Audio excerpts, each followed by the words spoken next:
If you're interested in these, or curious at least, in these Schmincke super granulating paints, we're testing them to see how granulating these paints really are. And if that's something that you want to look into, then stick around and we'll try and just see what these paints are about. So first of all, you can see how compact and small these are.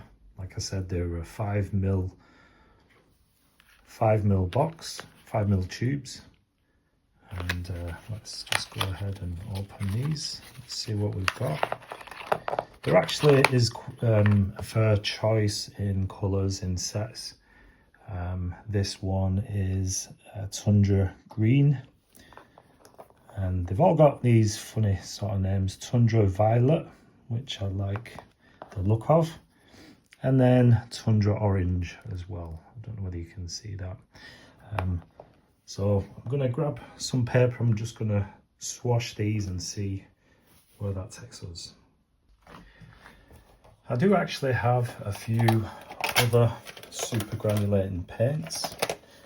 They're actually Schmincke as well, and I'm thinking, can't really remember, but I think this one, this one, this one, this one, and this one I did get super granulating.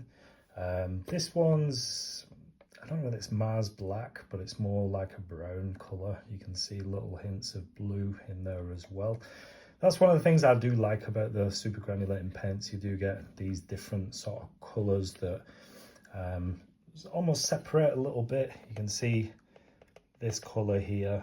I think that's a mixture of that one, maybe this one. I think this one's like a violet. What I need to do is keep track of the paints that I've got. And that's one of the reasons why I wanted to go ahead and buy these tubes. Just better value as well, better. You get sort of two, I believe, two of these sort of little pans, the half pans, should I say.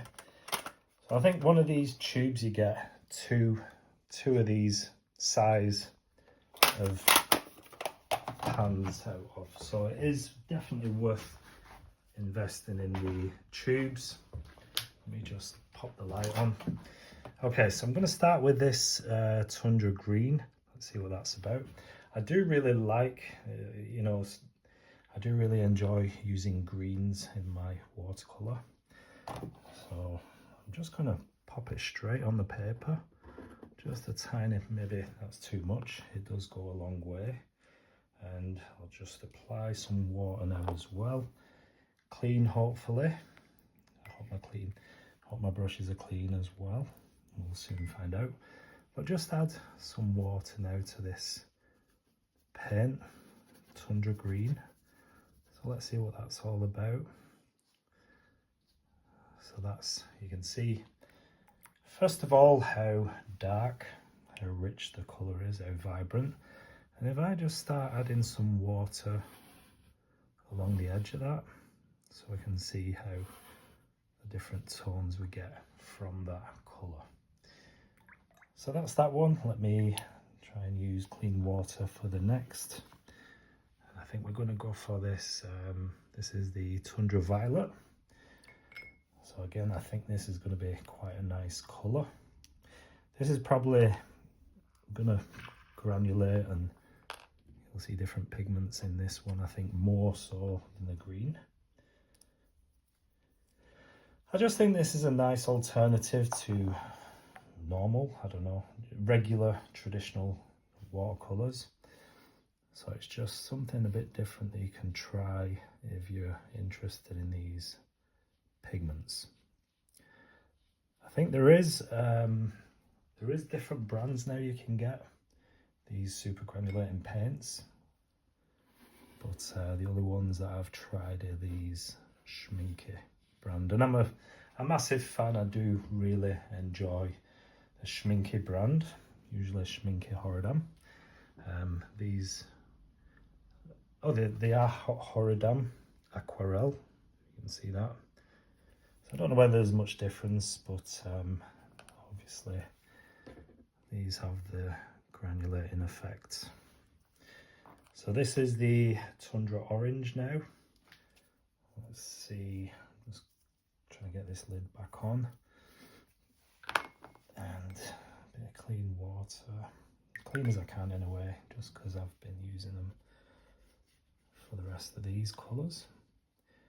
You can see this is much more transparent, so you can see the paper underneath. So this would be a nice sort of colour to glaze with this paint. And I'm just interested to see how get on with these in a landscape or a painting, a complete painting. So I'm just going to let these paints dry on the paper, and we'll have a quick look once they're dry. Okay, so they're nearly dry, just a little bit wet more along the bottom. But I just wanted to show you the results. I really like the way these granulating paints, just the effect of movement in the pigment when you put that down. You can see some of these interesting effects. And then also along the bottom, a little bit of a bloom. You can see different colour separation here. So I think it's a really nice colour, the Tundra green. And then let's have a look at the Tundra violet.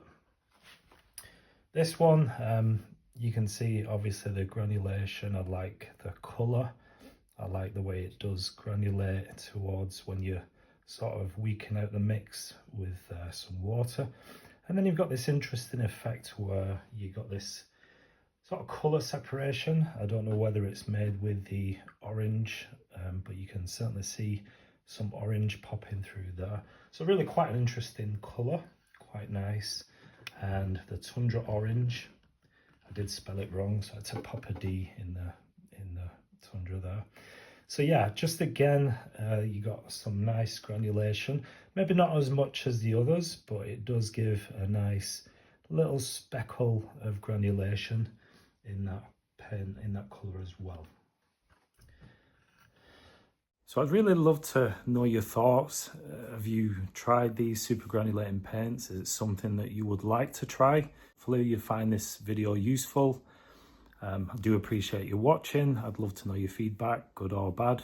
Let me know what you think in the comment section, and also give us a thumbs up for this video, and I'll catch you in the next video. Take care. Bye-bye.